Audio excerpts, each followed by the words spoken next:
السلام علیکم ورحمۃ اللہ وبرکاتہ۔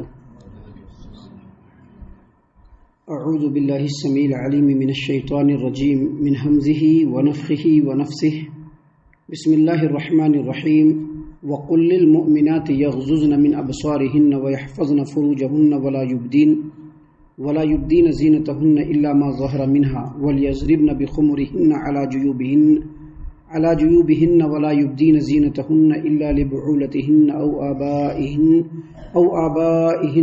آباء بعولتهن أو أبنائهن أو أبناء بعولتهن أو إخوانهن أو بني إخوانهن أو بني أخواتهن أو نسائهن أو ما ملكت أيمانهن أو التابعين غير أولي الإربة من الرجال أو الطفل الذين لم يظهروا على عورات النساء ولا يضربن بأرجلهن ليعلم ما يخفين من زينتهن وتوبوا إلى الله جميعا أيها المؤمنون لعلكم تفلحون۔ محترم سامعین کرام، سورۃ النور سورہ نمبر 24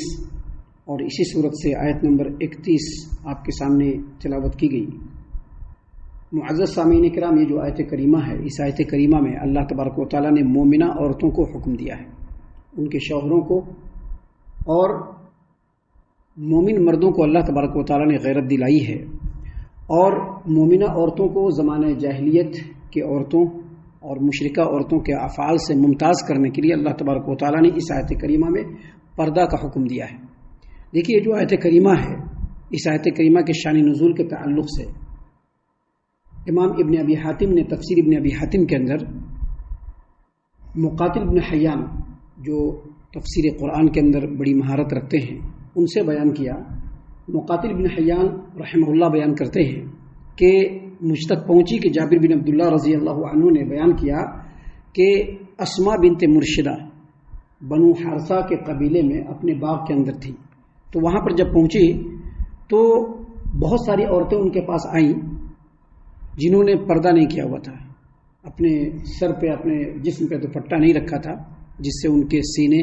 ان کی گردن اور ان کی چوٹیاں بالکل اوپن تھی۔ یہ دیکھ کر کے اسما بنت مرشدہ کہنے لگی کہ یہ کتنی بری بات ہے، تو اللہ تبارک و تعالیٰ نے یہ آیت کریمہ نازل فرمائی کہ وَقُلْ لِلْمُؤْمِنَاتِ يَغْضُضْنَ مِنْ أَبْصَارِهِنَّ، اے نبی کریم صلی اللہ علیہ وسلم، آپ مومنہ عورتوں کو بھی کہہ دیجئے، ان کو حکم دے دیجئے کہ وہ اپنی نگاہیں نیچی رکھیں۔ سامعین اکرام، آیت کریمہ پوری ہے جو اللہ تبارک و تعالیٰ نے نازل فرمایا، جس کے اندر اللہ تبارک و تعالیٰ نے مومنہ عورتوں کو کیا کیا حکم دیا ہے، یہ ساری باتیں ابھی آپ کے سامنے آج اور کل کے اور اس کے بعد کے دروس میں ہم آپ کے سامنے پیش کریں گے۔ یہاں پر اللہ تبارک و تعالیٰ نے جو فرمایا وَقُلْ لِلْمُؤْمِنَاتِ يَغْضُضْنَ مِنْ أَبْصَارِهِنَّ، اے نبی کریم صلی اللہ علیہ وسلم، آپ مومنہ عورتوں سے بھی کہہ دیجئے کہ وہ اپنی نگاہوں کو نیچی رکھیں، اپنی نظروں کو جھکا کر کے رکھیں۔ اس کا مطلب یہ ہے کہ اللہ تبارک و تعالیٰ نے مومنہ عورتوں کو بھی حکم دیا ہے۔ کیا حکم دیا ہے؟ کہ وہ چیزیں جو اللہ تبارک و تعالیٰ نے ان کے لیے حرام قرار دیا ہے، ان سے اپنی نظروں کو وہ جھکا کر کے رکھیں، اپنے شوہروں کے علاوہ غیر مردوں کی طرف نہ دیکھیں، ان کو دیکھنا بالکل حرام ہے۔ معزز سامعین کرام، یہاں پر ہم آپ کو بتلا دیں کہ اہل علم نے اس آیت کریمہ کو سامنے رکھ کر کے اور قرآن کریم اور نبی کریم صلی اللہ علیہ وسلم کی احادیث مبارکہ کو سامنے رکھ کر کے یہ بتلایا ہے، یہ بیان کیا ہے کہ ایک عورت غیر مرد کو بغیر شہوت اور لذت کے اگر دیکھے تو دیکھنا جائز ہے، یعنی کسی ضرورت کے تحت کوئی بات ہے، کوئی اس طرح کی چیز ہے، اور اس چیز کو سامنے رکھ کر کے بغیر لذت کے اور بغیر شہوت کے ایک عورت اگر غیر مرد کو دیکھتی ہے تو یہ حرام نہیں ہے۔ حرام کب ہوگا؟ جب لذت اور شہوت سے دیکھے، جذبات سے دیکھے، تو اس وقت کیا ہو جائے گا؟ یہ حرام ہو جائے گا۔ اس کی دلیل ہے صحیح البخاری کتاب العیدین حدیث نمبر 950۔ نبی کریم صلی اللہ علیہ وسلم مسجد میں حبشی لوگ نیزہ بازی اور تلوار بازی کھیل رہے تھے، مسجد کے اندر تلوار بازی کھیل رہے تھے، اور نبی کریم صلی اللہ علیہ وسلم دیکھ رہے تھے، اور آپ صلی اللہ علیہ وسلم کے پیچھے سیدہ عائشہ رضی اللہ عنہا بھی وہ کھیل دیکھ رہی تھی۔ عید کے دن وہ کھیل دیکھ رہی تھی، اور نبی صلی اللہ علیہ وسلم ان کے لیے اوٹ بنے ہوئے تھے، اور جب تک ان کی طبیعت اکتا نہیں گئی تب تک سیدہ عائشہ رضی اللہ عنہا حبشی لوگوں کو تلوار بازی کا مظاہرہ کرتے ہوئے دیکھتی رہی اور اس کے بعد واپس چلی گئی۔ اس حدیث کو سامنے رکھ کر کے اہل علم نے کہا ہے کہ بغیر کسی شہوت کے، بغیر کسی لذت کے اگر کوئی مرد، کوئی عورت ضرورت کے تحت کسی غیر مرد کو دیکھ لیتی ہے تو اس میں کوئی حرج کی بات نہیں ہے، وگرنہ صحیح بات یہ ہے کہ جب غیر مردوں پر نظر پڑے تو ایک بار نظر پڑنے کے بعد عورتوں کو بھی اسی طرح سے ہٹا لینا چاہیے جس طرح سے مردوں کو حکم دیا گیا ہے۔ معزز سامعین کرام، اللہ تبارک و تعالیٰ نے یہاں پر فرمایا وَقُلْ لِلْمُؤْمِنَاتِ يَغْضُضْنَ مِنْ أَبْصَارِهِنَّ وَيَحْفَظْنَ فُرُوجَهُنَّ، یعنی اے نبی کریم صلی اللہ علیہ وسلم آپ مومنہ عورتوں کو بھی حکم دے دیجئے کہ وہ اپنی نظروں کو نیچی رکھیں اور اپنے شرمگاہوں کی حفاظت کریں۔ امام ابن ابی حاتم نے تفسیر ابن ابی حاتم کے اندر سعید بن جبیر رحمۃ اللہ علیہ سے آیت کریمہ کے اس ٹکڑے کی تفسیر میں بیان فرمایا ہے کہ اس کا مطلب یہ ہے کہ عورتیں اپنے آپ کو بدکاری سے محفوظ رکھیں، اپنی شرمگاہ کو بدکاری سے محفوظ رکھیں، جبکہ حافظ ابو جعفر ابن جریر طبری رحمۃ اللہ علیہ نے تفسیر الطبری کے اندر ابو العالیہ رحمہ اللہ سے روایت کیا ہے، وہ اس آیت کریمہ کی تفسیر میں بیان کرتے ہیں کہ قرآن کریم میں جہاں جہاں بھی شرمگاہوں کی حفاظت کا ذکر ہے اس سے مراد بدکاری سے بچنا ہے، لیکن یہاں پر جو اللہ تبارک و تعالیٰ نے شرمگاہ کی حفاظت کا جو حکم دیا ہے اس کا مطلب یہ ہے کہ غیروں کی نظر اس پر نہیں پڑنی چاہیے۔ اور آپ کو بتلا دیں کہ ایک عورت جو ہوتی ہے وہ سراپا پردہ ہے، ایک عورت سر سے لے کر کے پیر تک کیا ہے، پردہ ہے، اور اس پر غیروں کی نظر بالکل نہیں پڑنی چاہیے، غیر محرم کی نظر بالکل نہیں پڑنی چاہیے۔ سامعین کرام، اللہ تبارک و تعالیٰ نے آگے مزید فرمایا، اللہ نے فرمایا وَيَحْفَظْنَ فُرُوجَهُنَّ وَلَا يُبْدِينَ زِينَتَهُنَّ إِلَّا مَا ظَهَرَ مِنْهَا۔ اس کا مطلب یہ ہے کہ اے نبی کریم صلی اللہ علیہ وسلم آپ مومنہ عورتوں کو کہہ دیجئے کہ وہ اپنی شرمگاہوں کی حفاظت کریں، ان کو چھپا کر کے رکھیں، وَلَا يُبْدِينَ زِينَتَهُنَّ، اور اپنی خوبصورتی کو ظاہر نہ کریں، اپنی خوبصورتی کو ظاہر نہ کریں، الا ما ظہر منہا، ہاں جو خوبصورتی خود بخود ظاہر ہو جائے تو اس پر کسی کا اختیار نہیں ہے۔ اس کا مطلب کیا ہے؟ اس کا مطلب عبداللہ بن مسعود رضی اللہ عنہ بیان کرتے ہیں کہ اس کا مطلب یہ ہے کہ عورتیں جو برقع پہنتی ہیں یا اوپر سے پورا چادر اوڑھتی ہیں اور نیچے جو ان کے کپڑے ہوتے ہیں وہ کپڑے اگر دکھ جائیں تو اس میں کوئی حرج کی بات نہیں، چلتے پھرتے ہوئے ہاتھ پیر کبھی دکھ جائے تو کوئی حرج کی بات نہیں ہے، وگرنہ عورتوں کو پورا چھپا کر کے رکھنا ہے، سر چھپا کر کے رکھنا ہے، چہرہ چھپا کر کے رکھنا ہے،